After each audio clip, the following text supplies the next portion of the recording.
20절에서 25절을 통해 기적 다음이 중요하다라는 제목으로 하나님의 말씀 증거하도록 하겠습니다.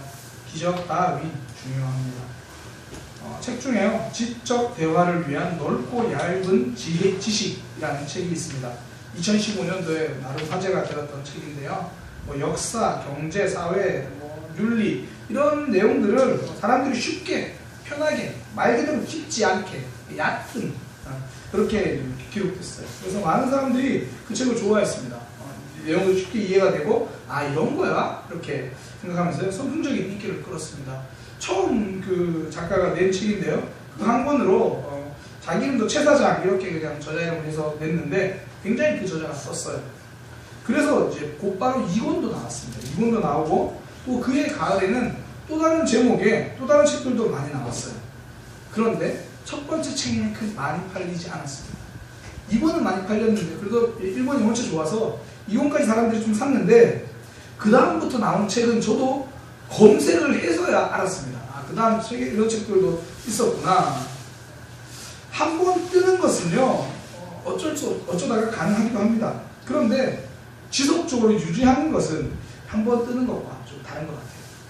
굳이 말하면 뜨는 것과 나는 것의 차이라고 저는 말씀드리고 싶어요. 얼마 전에 전도사님이, 얼마 전은 아니죠, 패러글라이딩 하셨다고 그 이야기 혹시 들으셨나요? 산에서 뛰어내리셔가지고 낙하산 같은 거, 높은 곳에서 뛰고, 그렇게 높은 곳에서 낙하산을 메고 뛰면 땅에 도착할 때까지는 공중에 떠 있습니다. 그러니까 이런 거는 뜨는 거죠. 떠 있는 겁니다. 근데 나는 것은 그게 아니죠. 한 번은 뜰 수 있지만 뜨는 것은 다시 그 자리에서 뜨지 못해요. 나는 것은 힘찬 날갯짓을 해야지 날아오를 수 있습니다. 그러니까 날개에 근육이 붙는 오랜 시간 연습을 해야 되죠. 그래야 날 수 있습니다. 그러니까 이건 높은 곳을 의지해서 한번 뛰어내려서 뜨는 것과 다른 거죠. 지속력이 있습니다. 신앙은요, 지속력이에요. 한번 뜨거운 경험으로 신앙생활을 하는 것이 아니라 높은 곳에서 한번 뛰어내린 경험으로 신앙생활을 계속해 나갈 수는 없다는 겁니다. 신앙은 지속력이죠. 한 번만으로 의지하는 건요, 지속력이 아닙니다. 왕년신앙이죠. 왕년에 이런 헌신을 했었는데, 왕년에 밤새 기도하고 뜨겁게 전도했었는데 과거형 신앙을 이야기합니다. 지속하지 못한다는 말이죠. 그러니까 지속력이 없으면 왕년신앙으로 살아갑니다. 신앙생활 하다 보면요, 한 번쯤은 기적을 경험합니다. 기도 제목 부탁을 하죠. 이번에 이런 일이 있습니다. 기도해 주세요. 전혀 이루어지지 않은 상황인데 이루어진 경험을 한다는 거예요. 어떤 경우에는 기도를 부탁하지도 않았고 본인도 기도를 하지도 않았는데 이건 도저히 해결할 수 없는 문제가 해결되거나, 이건 우연이라고 말하기에는 도저히 설명할 수 없는 일들을 한두 번 만나게 됩니다. 방언도 사실 그런 거거든요. 22절에 보면 방언은 믿지 않는 이들을 위한 표적이다, 그렇게 말해요. 예수님을 믿지 않는 이들이 방언을 경험하면서 하나님을 경험하는 거죠.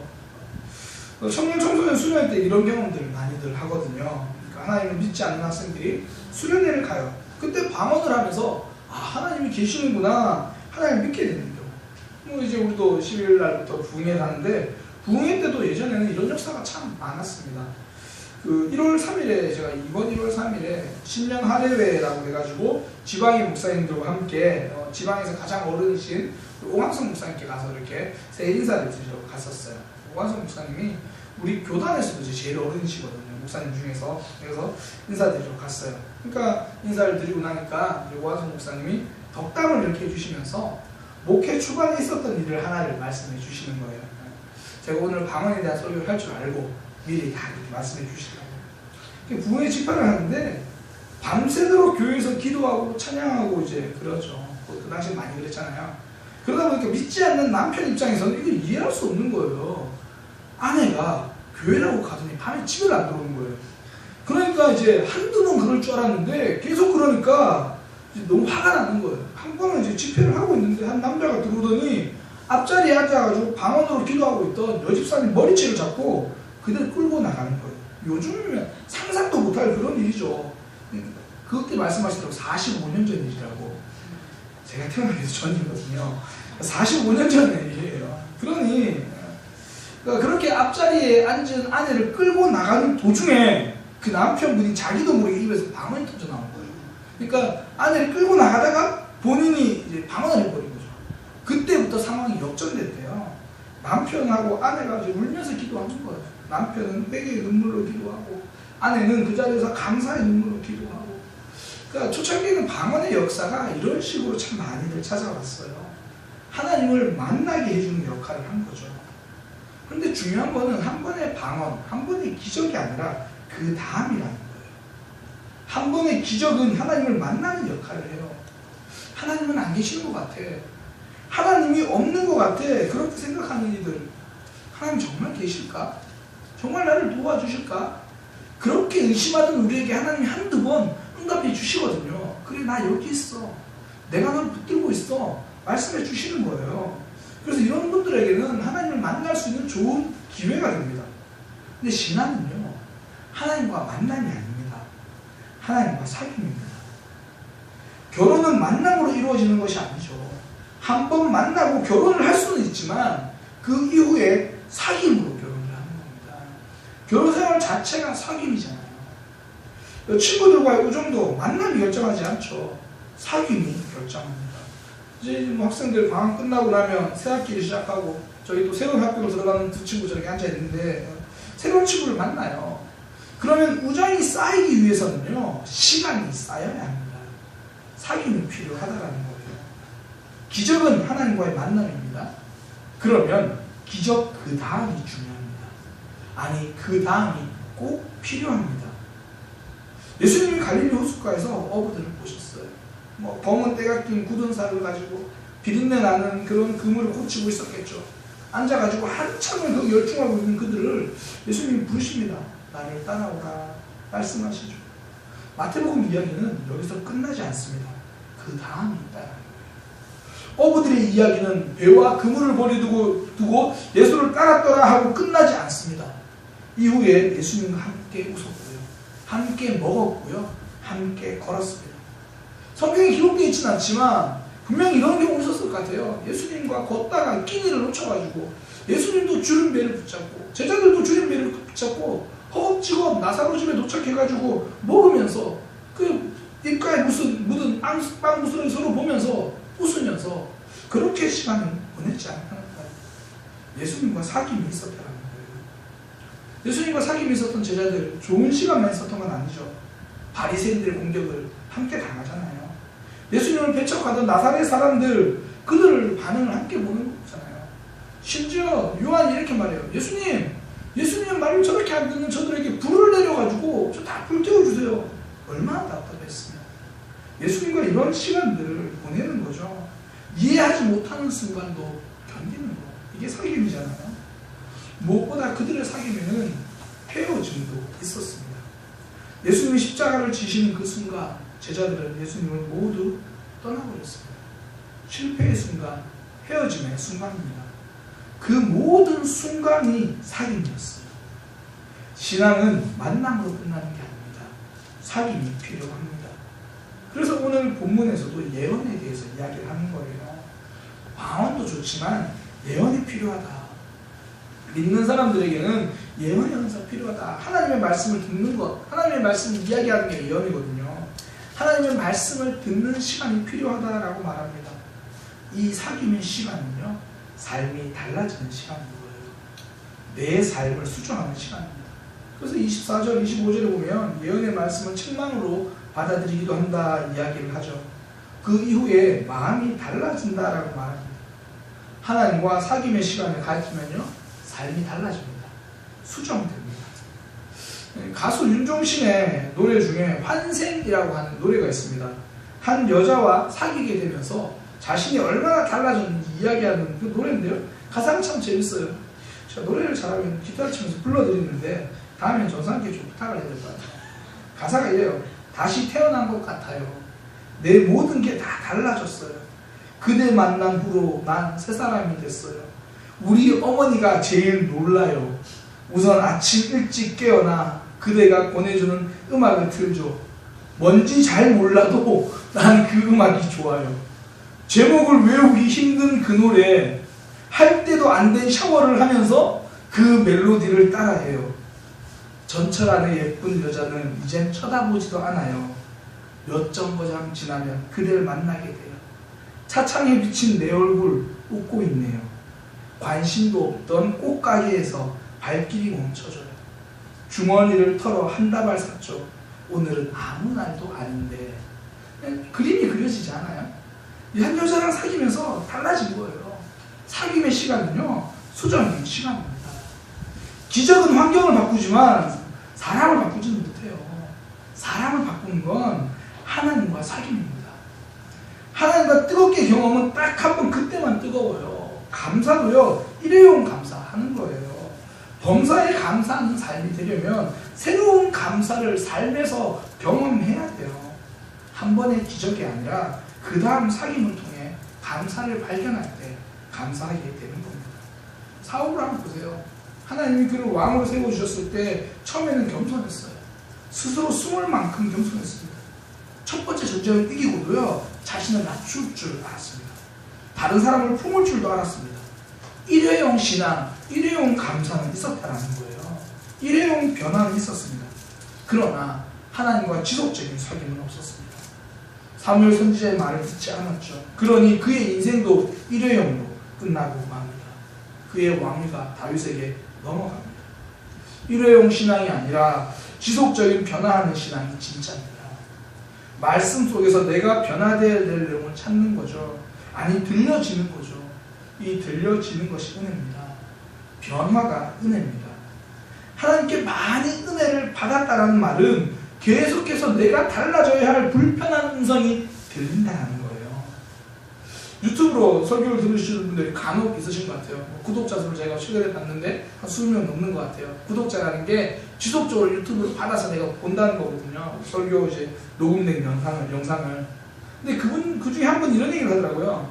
전부 박 목사님이 하는 설교가 전부 나보고 하는 잔소리처럼 느껴지는다고 그렇게 이야기를 하더라고요.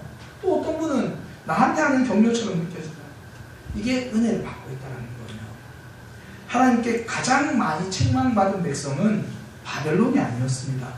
이스라엘이었어요. 하나님은 바벨론에게 자주 말씀하지 않았어요. 바벨론은 그 말씀을 듣지도 않았습니다. 하나님이 바벨론을 꼭 집어 말씀하신 적도 있거든요. 그래도 안 들어요. 하나님은 이스라엘에게 말씀하십니다. 이스라엘에게 책망하시고요. 이스라엘에게 잔소리를 그렇게 많이 하세요. 사랑하는 거거든요. 바울이 쓴 편지도 전부 교회에 보낸 편지잖아요. 고린도 교회 성도들에게 책망의 편지를 씁니다. 삶을 수정하라는 말이죠. 고린도 교회를 사랑했다라는 겁니다. 자신이 복음을 전한 교회, 영적인 사귐이 있는 교회이기에 심하게 꾸짖습니다. 많이 책망합니다. 그래서 교회에서도 방언보다 예언이 좋다라고 말합니다. 삶이 달라질 수 있기 때문입니다. 삶이 수정됩니다. 바른 방향으로 가게 됩니다. 예언은요, 방향 전환을 알려주는 내비게이션과 같은 거예요. 그런 거 있잖아요. 전방 300m 앞에 우회전하라고 알려줍니다. 이대로 그때 잠시 못 듣고 계속 직진하고 엉뚱한 길로 가면요, 또 다시 말해줍니다. 경로를 재탐색합니다. 500m 앞에서 유턴입니다. 우리의 삶을 수정해서 방향을 전환하게 해줍니다. 신앙생활에 방향 전환을 놓쳐서 목적지까지 놓쳐버린 사람들 가끔 봅니다. 심지어 목회자들 중에서도 가끔 그런 이야기를 듣습니다. 뭐 TV나 언론에서 부정적인 이유로 등장하는 목사님들 있잖아요. 저는 그분들이 처음부터 그렇게 나쁜 의도였다고 생각하지는 않습니다. 처음에는 하나님 주신 사명을 향해 열심히 달려갔습니다. 열심히 달려간 거예요. 너무 열심히 달려간 거예요. 그러다 보니까 말씀의 내비게이션 소리를 못 들었습니다. 우회전하라고 했는데 직진합니다. 그랬더니 유턴하라고 하는데 가는 길인데 계속 가보지 뭐. 그러고 직진합니다. 나중에는 내비게이션 소리가 시끄럽다고 꺼버립니다. 결국 목적지를 놓쳐버렸습니다. 방향 전환을 제때 하지 않으면 방황하게 됩니다. 목적지를 놓치는 거예요. 하나님과 사귐의 삶은요, 방황하던 삶도 수정해서 원래 위치로 돌아오게 만드는 거예요. 우리가 하나님과 사귐이 있으면 우리 원래 위치, 내가 있어야 될 자리를 찾게 되는 겁니다. 예수님은요, 제자리 찾아주는 전문가입니다. 저도 하나님 말씀을 듣고 있으면요, 가끔씩 정신이 번쩍 들 때가 있어요. 어느새 신앙에 제가 졸음운전하고 있을 때가 있더라는 거죠. 방향을 놓치고 있을 때가 있더라는 거죠. 그때 말씀이 들려주면 얼른 방향을 수정합니다. 더 이상 졸지 않고요. 깨어있는 신앙이 됩니다. 그때부터는 어떻게든 길을 찾으려고 내비게이션에 집중합니다. 그것만 보고 따라갑니다. 그런데 가다 보면 제가 모르는 길로 막 안내하기도 해요. 제가 가기 싫은 길로 안내하기도 해요. 설교 말씀 들을 때 그렇잖아요. 내가 가기 싫은 길로 자꾸 우회전하라고 그러고, 내가 가기 싫은 길로 자꾸 좌회전하라고 그러고. 귀찮은가요? 많이 아픈가요? 그때마다 우리는 내 마음대로 핸들을 꺾고 싶을 때가 얼마나 많습니까? 그런 유혹을 이기고 끝까지 말씀 따라가는 것, 그게 내가 있어야 될 자리로 찾아가는 겁니다. 그것이 하나님과 사귐이 있는 삶이죠. 하나님을 닮아가는 삶입니다. 그렇게 하나님과 사귐의 시간을 가지다 보면요, 어느 순간에 이제 하나님도 좀 이해하게 됩니다. 아, 하나님이 이 말씀을 왜 하시는구나. 하나님의 마음이 조금 이해가 돼요. 바울이 20절에 이런 얘기하는 거거든요. 형제들아, 지혜에는 아이가 되지 말고 악에는 어린아이가 되라. 지혜에는 장성한 사람이 되라. 이게 19절부터 이어서 보면 그런 이야기예요. 예언을 통해 하나님의 말씀을 많이 들으면 지혜를 깨닫게 된다. 어떻게 해야 되는지 알게 된다. 그 이야기예요. 지혜, 하나님을 아는 게 진짜 지혜잖아요. 하나님의 마음을 이해하게 되는 것, 그게 지혜입니다. 믿음은 하나님을 이해하는 것입니다. 아브라함이 75세 때 자손에 대한 약속을 받았잖아요. 근데 25년 동안 기다려야 됐어요. 답답함도 있고 나중에는 원망도 생기고 질문도 많아요. 그 시간이 지나고 100세의 이삭이 태어나자 하나님의 마음을 이해하게 됩니다. 25년의 시간이 답답한 시간인 줄 알았는데 하나님을 이해해가는 시간이었습니다. 우리의 생각, 내 생각이 업그레이드 되는 시간이라는 거죠. 하나님과 사귐이 있으면요, 좁은 생각이 업그레이드 됩니다. 그 전까지는 내 기준, 내 생각 이렇게 받은 사람이 어느 순간 하나님의 수준을 닮아가게 되는 거죠. 하나님을 이해하게 됩니다. 저는 대학교 때부터 전공이 컴퓨터 관련 전공이었거든요. 경영정보학이라고 해서. 그럼에도 불구하고 저는 왜 자꾸 컴퓨터를 업그레이드 해야 될까 이해가 안 됐어요. 그냥 지금 쓰고 있는 것만 쓰면 되는데 굳이 컴퓨터를 또 바꿔야 돼? 뭐 제 실력으로 더 많은 기능을 쓰는 것도 아닌데 왜 자꾸 좋은 곳으로 업그레이드를 해야 되나? 돈만 아깝게. 그런 생각을 했어요. 그런데 저도 모르게 컴퓨터를 바꾸고 있더라고요. 왜 그러냐면 영화를 하나 봐도요, 이전에는 뭐 영화가 굉장히 좀 작았어요, 용량이. 그러니까 안 좋은 컴퓨터로도 사용할 수 있는 영화였어요. 볼 수 있는 영화. 요즘 나오는 영화는요, 굉장히 좋은 컴퓨터여야지만, 그러니까 화질이 더 좋아지고 막 그러거든요. 그래서 더 좋은 컴퓨터가 돼야지 그걸 볼 수 있어요. 그러니까 그 수준이 올라가야 가능하더라는 거죠. 그러니까 업그레이드가 필요하다는 거죠. 제가 우리 어른들이 좀 더 잘 이해할 수 있는 내용으로 제가 바꿔 설명해 볼게요. 제가 결혼을 하면서요, 아내랑 결혼을 하고 나서, 아내랑 결혼을 했어요.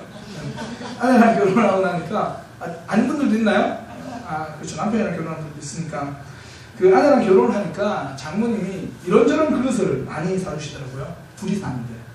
아니, 두 명이 사는데, 뭔 그릇이 그렇게 많은지. 저는 처음에 그게 다 폼인 줄 알았어요. 그 호레호식 같은 거 있잖아요. 결혼하면 막 쓸데없는 거 많이 하는 것처럼 그냥 그 딸이 결혼하니까 이것저것 구색 갖추라고 이것저것 많이 넣어주시는구나 하면서 저 그릇을 다 뭐 하나 그 생각이 들었어요. 그 생각은 첫 집들이를 하면서 다 깨졌습니다.